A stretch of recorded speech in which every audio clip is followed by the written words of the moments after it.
साधना और समाधान चैनल देख रहे सभी भक्तजनों को जय माता की। तो भक्तजनों, जैसे चैनल के माध्यम से पहले भी मैं आपको ख्वाजा जिंदा पीर जी के शब्द, इनकी कलामें, इनके मंत्रों की सिद्धि के बारे में मैं आपको बता चुका हूँ। और ख्वाजा जी का बेड़ा आपने किस विधि के अनुसार तारना है उसकी भी मैं आपको संपूर्ण विधि बता चुका हूँ। लेकिन आज ये जो विधि है ख्वाजा जिंदा पीर जी की, तो इनकी न्याज की मैं आपको शक्ति के बारे में बताने जा रहा हूँ कि ख्वाजा साहब की ये जो कढ़ाई है, ख्वाजा साहब की ये जो चावलों की न्याज है कि यह आपका हर बिगड़ा काम बनाएगी। अगर आपका मकान नहीं बन रहा, अगर आप चाहते हैं कि जल्दी से आपका मकान बन जाए और आपको काफ़ी समस्याएं उत्पन्न हो रही है, तब भी आप ख्वाजा साहब की ये जो न्याज है आप इसको लगाएं। और इसके अलावा अगर किसी बालिक या बालिका की शादी में विघ्न पड़ रहा है, कोई समस्या उत्पन्न हो रही है, तब भी आप ये ख्वाजा साहब की इसी विधि के अनुसार न्याज लगाएं जैसे मैं आपको बताने जा रहा हूँ। तो शादी का जो वह विघ्न होगा तो निर्विघ्न वह भी संपूर्ण हो जाएगा। और अगर आप किसी नौकरी की भाल में हैं और बार बार आपको उसमें समस्या उत्पन्न हो रही है, तो तब भी आप ख्वाजा साहब की इस न्याज को आप लगा सकते हैं।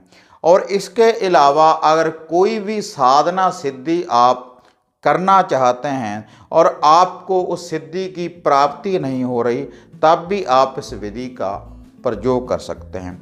और इसके अलावा अगर आपके घर परिवार के ऊपर या किसी व्यक्ति के शरीर के ऊपर कोई समस्या है या कोई दवा बूटी काम नहीं कर रही, तो तब भी आप ख्वाजा जिंदा पीर जी की यह न्याज लगाएं।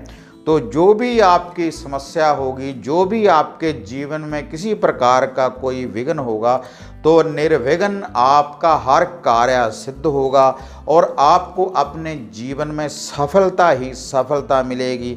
अगर ख्वाजा पीर जी की ये जो न्याज है, अगर आप इसी विधि के अनुसार लगाएंगे जैसे जैसे ये मैं आपको बताने जा रहा हूँ। क्योंकि भक्तजनों, हम हमेशा ही सुनते हैं, हमारे बुजुर्गों से हम सुनते आ रहे हैं कि ख्वाजा भली करे भली।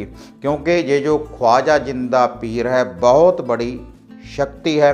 जब भी हम किसी देवी देवता की, किसी भी पैगंबर की जब भी हम साधना करते हैं, तो हमें जल की ज़रूरत पड़ती है। जल को साक्षी मानकर ही हम किसी भी सिद्धि साधना को कर सकते हैं। तो ख्वाजा पीर जी की आपने न्याज किस विधि के अनुसार लगानी है ताकि आपका जो भी कार्य है, आपका हर कार्य निर्विघ्न संपूर्ण हो। आप पूर्ण रूप से अरदास बेनती करने के बाद, दुआ करने के बाद कि ख्वाजा जिंदा पीर जी, हम आपकी ये न्याज लगाने जा रहे हैं और जो भी आपका कार्य हो, जो भी आपका कोई कार्य हो, तो आपने ख्वाजा पीर जी के आगे उसको प्रकट करना है। आपने बताना है कि हमारी ये समस्या है और आप निर्विघ्न हमारा ये कार्य आप सफल बनाएं। तो आपने ये जो कढ़ाई है ख्वाजा पीर जी की, ये जो न्याज है जो आपका हर बिगड़ा काम बनाएगी, जो आपका हर काम सिद्ध करेगी, इसके लिए किस सामग्री की आपको ज़रूरत पड़ेगी, तो अब मैं आपको वह संपूर्ण विधि बताने जा रहा हूँ। लेकिन यह जो विधि है, जिनके पास समंदर है या चलती नदियाँ है, जहाँ पर पानी बहता हो, तो वहीं पर आप इस विधि का आप ये प्रयोग कर सकते हैं। ख्वाजा जी की आप शक्ति को प्राप्त कर सकते हैं। अगर आपके पास बहता पानी नहीं है, तब आप यह जो कार्य है भक्तजनों, तब आप इसको नहीं कर सकते। तो ये जो विधि है, संपूर्ण विधि की ये जो मैं आपको अब जानकारी देने जा रहा हूँ, लेकिन ये जानकारी देने से पहले आप सभी भक्तजनों से निवेदन है कि जो भी भक्तजन साधना और समाधान चैनल के साथ नए जुड़े हैं तो कृपया चैनल को आप सब्सक्राइब करें और ऑल घंटी का आप बटन दबाएं। और जो भी भक्तजन मेरे साथ घर की किसी समस्या के बारे में आप मेरे से कुछ पूछना चाहते हैं तो ये जो व्हाट्सएप का आप नंबर देख रहे हैं तो इसके ऊपर आप अपॉइंटमेंट बुक करवा सकते हैं। उसके बाद नित्य ही सुबह से लेकर शाम तक जो भी आपके घर की कोई समस्या होगी तो उसका जो समाधान होगा मैं आपको बताऊंगा।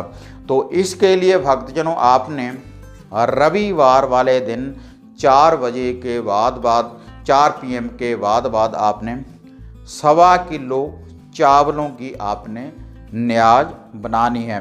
1.25 किलो आपने कच्चे चावल लेने हैं और उसमें जो आपने मीठा डालना है शक्कर या गुड़ का, और इसमें आपने 7 लौंग डालने हैं और 7 ही छोटी इलायची डालनी है।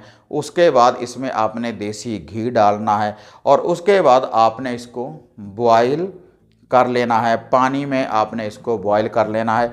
आपने ये जो न्याज है चावलों को पका लेना है आपने। उसके बाद चावलों को पकाने के बाद इसको नीचे उतारने के बाद इन चावलों को आप या तो किसी कार्टून गित्ते के डब्बे में डालें या किसी बर्तन में भी आप भक्तजनों इसको डाल सकते हैं। और उसके बाद इन चावलों के ऊपर 2 बेसन वाले आपने लड्डुओं को रखना है और 7 आपने इसके ऊपर पतासे रखने हैं और 1 आपने इसके ऊपर रखना है मीठा पान।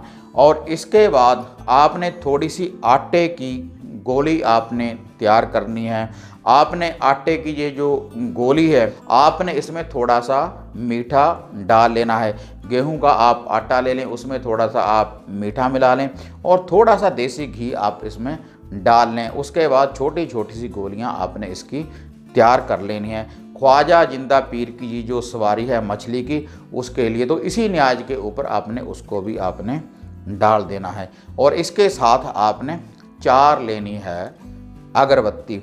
और उसके बाद भक्तजनों जो भी भक्तजन की कोई समस्या है, जो भी आप इनसे समाधान चाहते हैं, ख्वाजा पीर की न्याज से आप जो भी कोई समाधान चाहते हैं, अगर किसी घर की समस्या का आप निवारण करवाना चाहते हैं तो तब ये जो न्याज है पूरे घर में से आप वार सकते हैं, सभी व्यक्तियों के ऊपर से भी आप वार सकते हैं। अगर आपको कोई समस्या है, अगर आप किसी कार्य को सिद्ध करना चाहते हैं तब आपने इसको नदी के कंढे, नदी के किनारे के ऊपर ले जाना है और उसके बाद ये जो 4 अगरबत्ती है इसको आपने उस किनारे के ऊपर, कंढे के ऊपर, समंदर के किनारे या किसी भी बहते पानी के किनारे आपने इन 4 अगरबत्ती को लगा देना है। और उसके बाद आपने दुआ करनी है, अरदास करनी है, बेनती करनी है कि ख्वाजा पीर जी हम आपकी जो कढ़ाई लगाने जा रहे हैं और जो भी हमारा जो कार्य है आप निर्विघ्न उसको संपूर्ण करें। और उसके बाद ये जो कढ़ाई है ख्वाजा पीर जी की ये जो न्याज है आपने चलते पानी में इसको बहा देना है। और इतनी शक्तिशाली भक्तजनों ये कढ़ाई है ख्वाजा जिंदा पीर जी की, जो भी आपका कोई कार्य सफल नहीं हो रहा, अगर आप बड़े बड़े अनुष्ठान कर चुके हैं, ज़्यादा मंत्रों का आप जाप कर चुके हैं, अगर फिर भी आपको किसी सिद्धि की प्राप्ति नहीं हो रही, अगर आपका कोई कार्य सिद्ध नहीं हो रहा तो एक बार आप ख्वाजा पीर जी की इस न्याज को डालकर देखें चलते पानी में।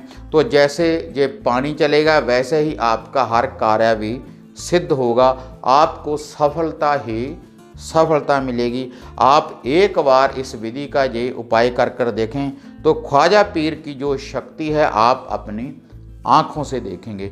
तो भक्तजनों अगर आपको ये वीडियो बढ़िया लगी तो इसको ज़्यादा से ज़्यादा लाइक और शेयर करें। फिर मिलते हैं एक नई विधि, एक नई अपडेट के साथ। तब तक जय माता काली, जय बाबा भैरवनाथ।